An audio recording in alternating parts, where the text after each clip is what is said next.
Welcome back to Portuguese in 6 weeks. Yesterday, I took the CIPLE exam. Yes, I've been here over 33 years and I still hadn't taken this exam.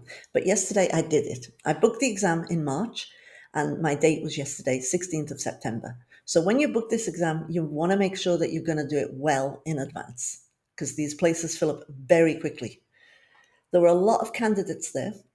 Just in our class alone, there were 18, and there were, I think, about another 3 classes. So there were quite a few people there. So we all had to meet outside the university in the lobby, and then we were told where to go. There was actually a list indicating which rooms we would be in, but we had a teacher come and take our presences, and she then took us to the room.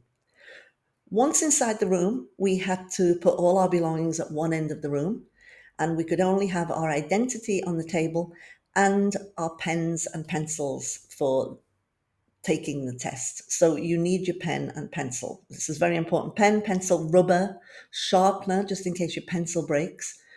Then we were told about the instructions for the test. We actually got off to a late start, so the instructions were slightly rushed, and I feel that a lot of people didn't understand them. So some important things to note about this text. Be there on time. Bring the pencil, bring the pen, bring the rubber, everything like this. Make sure you're well covered, even a spare pen in case one runs out. So you have to read the questions very carefully. Always read the questions very carefully. So you read the part that's in bold and you make sure that you read the questions carefully. In the CIPLE book, these are the sheets that they show you, but the sheets are no longer like this. So that was a bit of a surprise. So when you take the exam, what's happening is you get, for example, question 1, part 1. Then it'll have question 1, question 2, question 3, question 4. And then you'll see little balls with letters in them. So maybe it's ABC, ABC, ABC. What you have to do is black out completely those little balls. So first off, we would have basically a set of like messages, if you like. We have A, B, C. It's like a text message. And it would say, for example, João quer convidar a Maria ao cinema. So João would like to invite Maria to the cinema. And then you would have to indicate which one of those messages is actually saying that. So just to give you an idea, we've got one here. O Luís convida a Helena para ir ao cinema. And the choices we've got are, queres ir ao cinema à noite? Sounds pretty obvious. Agora não posso atender, estou no cinema. Hoje à noite vou ao cinema, não posso sair contigo. So it's pretty obvious that that's the first one. So the written is a lot easier than the spoken. One of the things that people find tricky is matching texts. So for example, you might get a text like this one here, and then they will ask you to match up the text so that it makes sense. So you have to basically build the sentence from one side and another so that it makes sense. This can be a bit tricky. Towards the end, you have to write a text. They will give you the amount of words that you should use when you write your text.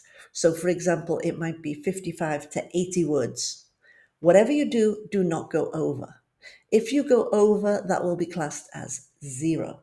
So this is another very important aspect. Moving on then to the afternoon, you have the oral test. Now the oral test can be a bit more difficult. So you have to hear the spoken word. Now, I understood everything, but a lot of the people in the class said that they didn't understand hardly anything. Now, why is this? Well, the reason is that the Portuguese, when it's spoken, is very fluent.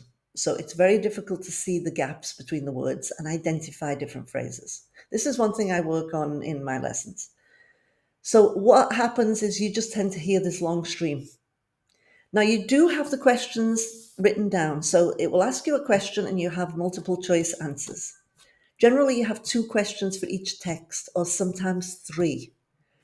So you have to kind of read the questions first. Then once you've read the questions, you can listen to the audio. While you're listening to the audio, they recommend that you mark A, B, C, or D on the actual question paper itself so that you don't get mixed up. Personally, I marked it on the question paper and the answer sheet because you only have 5 minutes at the end to transfer it from one side to the other. And one girl said that that's where she got very mixed up. She started doing it wrong. So she transposed it from one side to the other wrong. This is one of my major problems. So I made sure I was doing it at the same time. So when you're listening to this text, you can get the keywords because they're written there in the questions. So a lot of people said that they didn't find that too bad.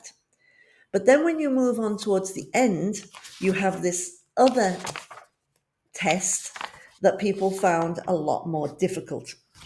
And that would be this one here.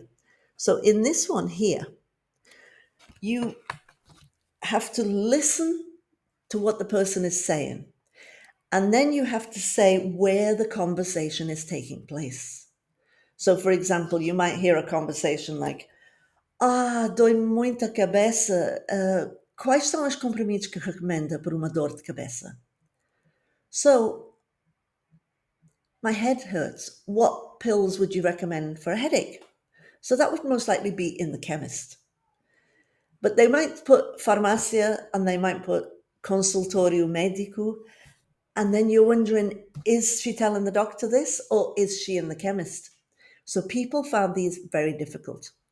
Another naughty thing that they did in this test was they put words that people are possibly not too familiar with.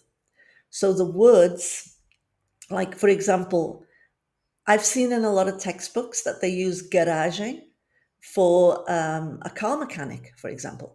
But that's not true. They don't use they don't use garagem. They use oficina.